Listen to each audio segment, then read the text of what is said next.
Budget savings को बढ़ाएगा, investment को बढ़ाएगा, कंजम्पशन को बढ़ाएगा और ग्रोथ को भी तेजी से बढ़ाएगा।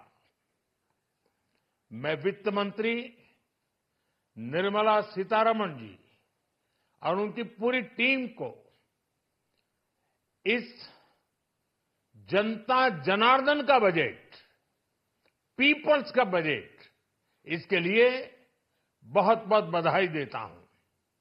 साथियों, आमतौर पर बजट का फोकस इस बात पर रहता है कि सरकार का खजाना कैसे भरेगा,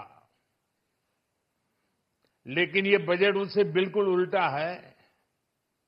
लेकिन ये बजट देश के नागरिकों की जेब कैसे भरेगी, देश के नागरिकों की बचत कैसे बढ़ेगी और देश के नागरिक विकास के भागीदार कैसे बनेंगे, ये बजट इसकी एक बहुत मजबूत नींव रखता है।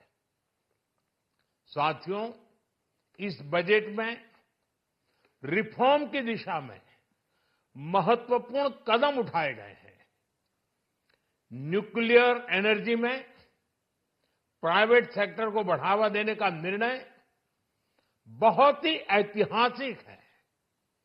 ये आने वाले समय में सिविल न्यूक्लियर एनर्जी का बड़ा योगदान देश के विकास में सुनिश्चित करेगा। बजट में रोजगार के सभी क्षेत्रों को हर प्रकार से प्राथमिकता दी गई है। लेकिन मैं दो चीजों पर ध्यान आकर्षित करना चाहूंगा। उन रिफॉर्म्स की मैं चर्चा करना चाहूंगा जो आने वाले समय में बहुत बड़ा परिवर्तन लाने वाले हैं। एक, इंफ्रास्ट्रक्चर स्टेटस देने के कारण भारत में बड़े शिप्स के निर्माण को बढ़ावा मिलेगा, आत्मनिर्भर भारत अभियान को गति मिलेगी। और हम सब जानते हैं कि शिप बिल्डिंग ये सर्वाधिक रोजगार देने वाला क्षेत्र है। उसी प्रकार से देश में टूरिज्म के लिए बहुत संभावना है। महत्वपूर्ण 50 टूरिस्ट डेस्टिनेशन, वहां पर जो होटल्स बनाएंगे, उस होटल को पहली बार इंफ्रास्ट्रक्चर के दायरे में लाकर टूरिज्म पर बहुत बल दिया है। इससे हॉस्पिटैलिटी सेक्टर को, जो रोजगार का बहुत बड़ा क्षेत्र है, और टूरिज्म जो रोजगार का सबसे बड़ा क्षेत्र है, एक प्रकार से चारों तरफ रोजगार के अवसर पैदा करने वाला एक क्षेत्र को ऊर्जा देने वाला काम करेगा। आज देश विकास भी, विरासत भी, इस मंत्र को लेकर चल रहा है। इस बजट में भी इसके लिए भी बहुत महत्वपूर्ण और ठोस कदम उठाए गए हैं। 1 करोड़ पांडुलिपियों के लिए, संरक्षण के लिए, मैन्युस्क्रिप्ट के लिए ज्ञान भारतम मिशन लॉन्च किया गया है। साथ ही भारतीय ज्ञान परंपरा से प्रेरित एक नेशनल डिजिटल रिपोजिटरी बनाई जाएगी। यानी टेक्नोलॉजी का भरपूर उपयोग किया जाएगा और हमारा जो परंपरागत ज्ञान है, उसमें से अमृत निचोड़ने का भी काम होगा। साथियों, बजट में किसानों के लिए जो घोषणा हुई है, वो कृषि क्षेत्र और समूची ग्रामीण अर्थव्यवस्था में नई क्रांति का आधार बनेगी।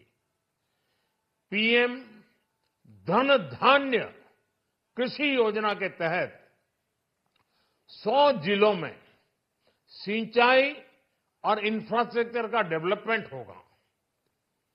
किसान क्रेडिट कार्ड की लिमिट 5 लाख तक होने से उन्हें ज्यादा मदद मिलेगी। साथियों, अब इस बजट में 12 लाख रुपए तक की आय को टैक्स से मुक्त कर दिया गया है। सभी आय वर्ग के लोगों के लिए टैक्स में भी कमी की गई है। इसका बहुत बड़ा फायदा हमारे मिडिल क्लास को, नौकरी पेशे करने वाले, जिनकी आय बंधी हुई है, ऐसे लोगों को, मिडिल क्लास को इससे बहुत बड़ा लाभ होने वाला है। उसी प्रकार से जो नए नए प्रोफेशन में आए हैं, जिनको नए नए जॉब मिले हैं, इनकम टैक्स की ये मुक्ति उनके लिए एक बहुत बड़ा अवसर बन जाएगी। साथियों, इस बजट में मैन्युफैक्चरिंग पर 360 डिग्री फोकस है, ताकि एंटरप्रेन्योर्स को, एमएसएमईज को, छोटे उद्यमियों को मजबूती मिले और नई जॉब पैदा हो।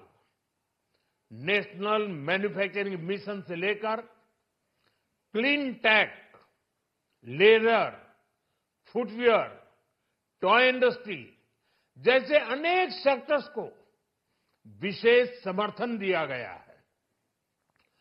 लक्ष्य साफ है कि भारतीय प्रोडक्ट्स ग्लोबल मार्केट में अपनी चमक बिखेर सके। साथियों, राज्यों में इन्वेस्टमेंट का एक वाइब्रेंट कॉम्पिटिटिव माहौल बने, इस पर बजट में विशेष जोर दिया गया है। एमएसएमईज और स्टार्टअप के लिए क्रेडिट गारंटी को दोगुना करने की घोषणा भी हुई है। देश के एससी, एसटी और महिला जो नए उद्यमी बनना चाहते हैं, उनको 2 करोड़ रुपए तक के लोन की योजना भी लाई गई है, और वो भी बिना गारंटी।